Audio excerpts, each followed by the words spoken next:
Nah, selanjutnya ada parameter cyanida.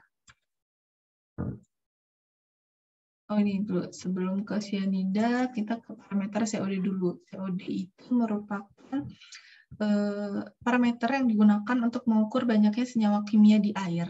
Salah satu aplikasinya adalah untuk menentukan banyaknya polutan organik di sungai, sedangkan nitrit itu adalah senyawa yang dihasilkan dari proses oksidasi sempurna senyawa nitrogen di perairan yang disebut proses nitrifikasi.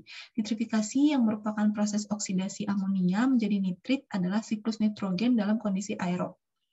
Nitrit sangat mudah bercampur dengan air dan terdapat bebas di dalam lingkungan. Kemudian ada kandungan oksigen terlarut, parameter oksigen terlarut atau DO.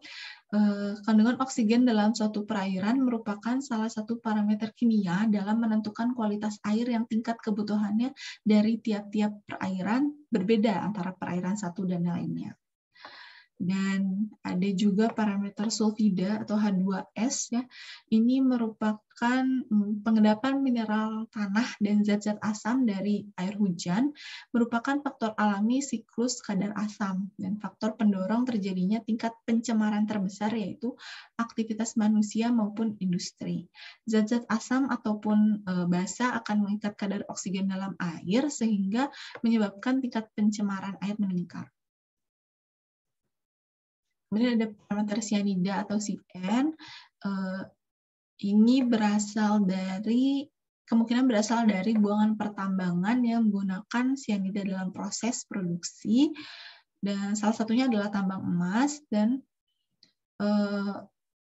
ini merupakan zat yang sangat beracun, ya, dan dia mempunyai kemampuan untuk menghambat kerja enzim dalam tubuh yang peka terhadap cyanida. Kemudian ada parameter minyak lemak, ini dominan berasal dari limbah domestik, atau bisa juga dari limbah industri pengolahan perikanan, sisa cucian, rebusan darah, lemak, dan lendir, serta buangan minyak kotor dan buangan kapal nelayan. Kemudian ada parameter klorin bebas dan kromium. Nah, selanjutnya untuk parameter mikrobiologi, ini ada parameter Kolitinja. Nah, ini sebagian besar memang umumnya melebihi batas maksimum yang telah ditetapkan dalam kriteria mutu air kelas 2, dan dari pemantauan pada 7 lokasi di Sungai Citarum dengan 5 kali pemantauan menunjukkan nilai Kolitinja yang tinggi. Begitu pula untuk parameter kol total. Tingkat cemarannya sangat tinggi. Kita masuk ke bagian yang keempat, yaitu pola dan rencana pengelolaan. Nah, beberapa rencana pengelolaan itu dibagi menjadi, yang pertama ada konservasi sumber daya air.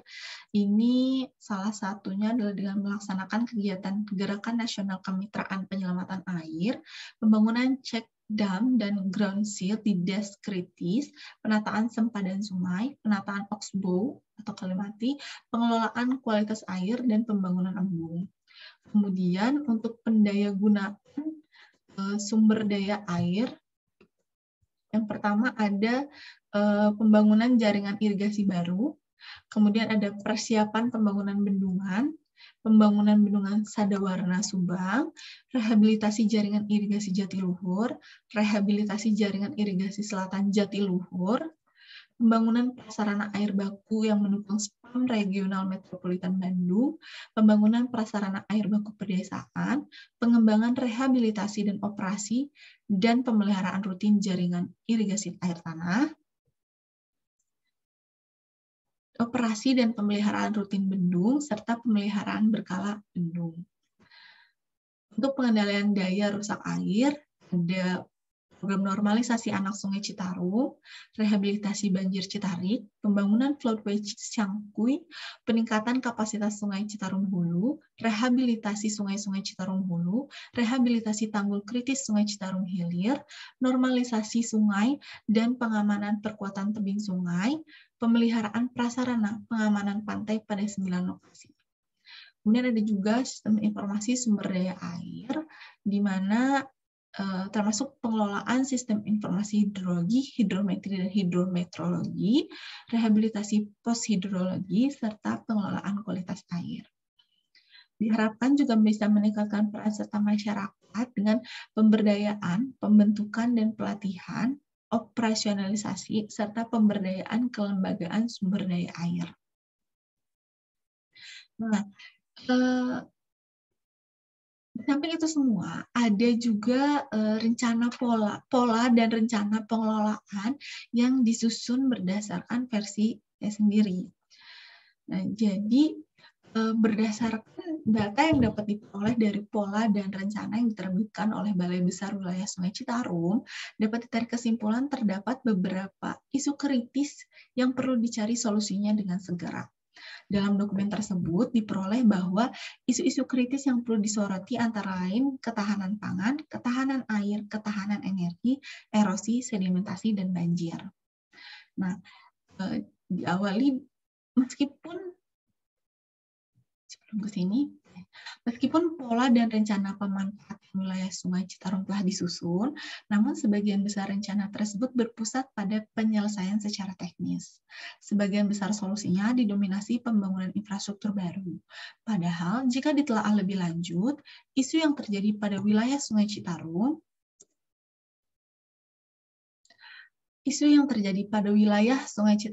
yang mempengaruhi bendungan dan waduk Kaskade Saguling, Cirata, dan Jatiluhur adalah permasalahan perilaku masyarakat di daerah aliran Sungai Citarum.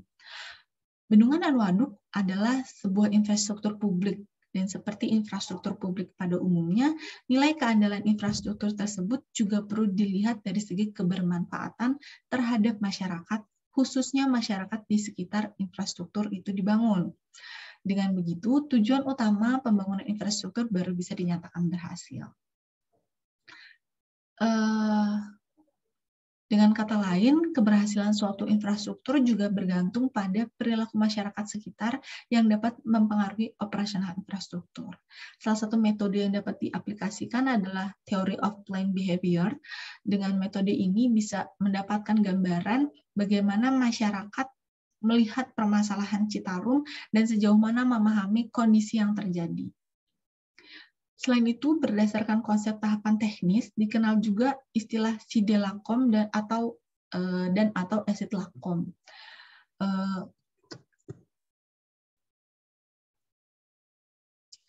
Jadi umumnya tidak ada opsi edukasi setelah masa operasi. Nah, meskipun bisa dipertimbangkan bahwa ada model baru di mana edukasi juga bisa dilakukan pada ketika infrastruktur sudah memasuki masa operasi.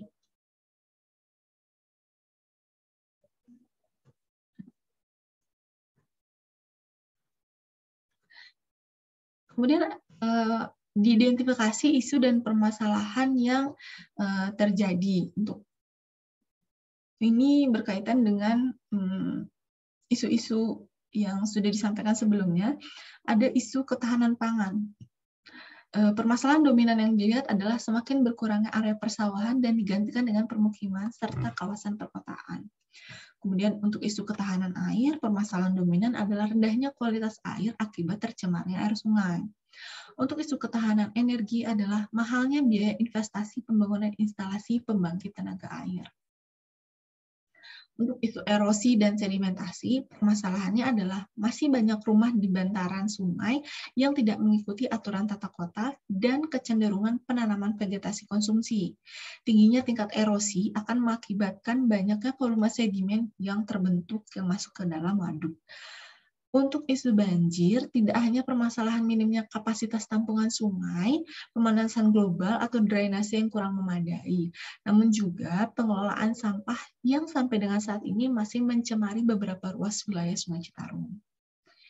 Nah, itu dibentuklah yang pertama ada rencana 5 tahun. Rencana 5 tahun ini akan berfokus pada aspek edukasi, di mana Pihak yang diberi edukasi yang pertama adalah regulator atau pemerintah.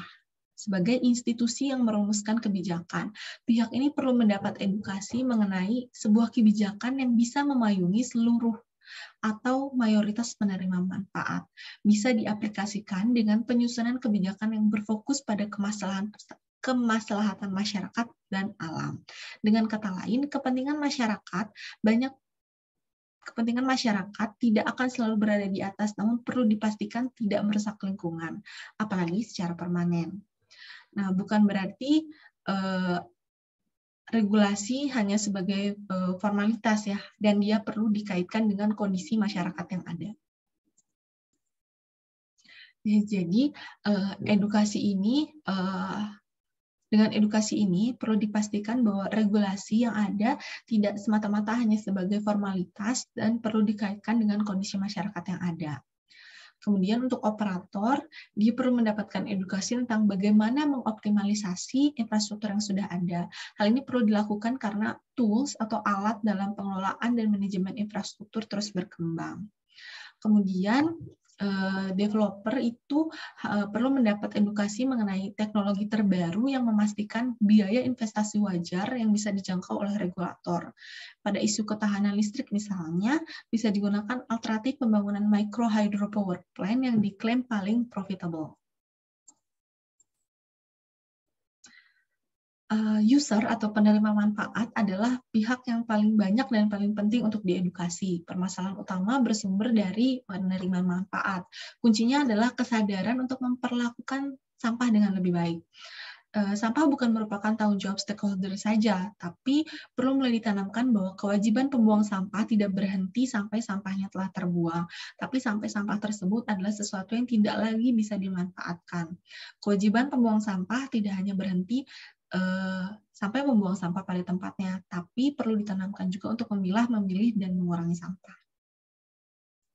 Sedangkan untuk wadah koordinasi harus mendapatkan edukasi berkaitan dengan pelayanan dan rantai pasok di antara semua pihak terkait, karena peran wadah koordinasi yang sangat penting untuk memastikan tidak ada komunikasi yang tidak tepat.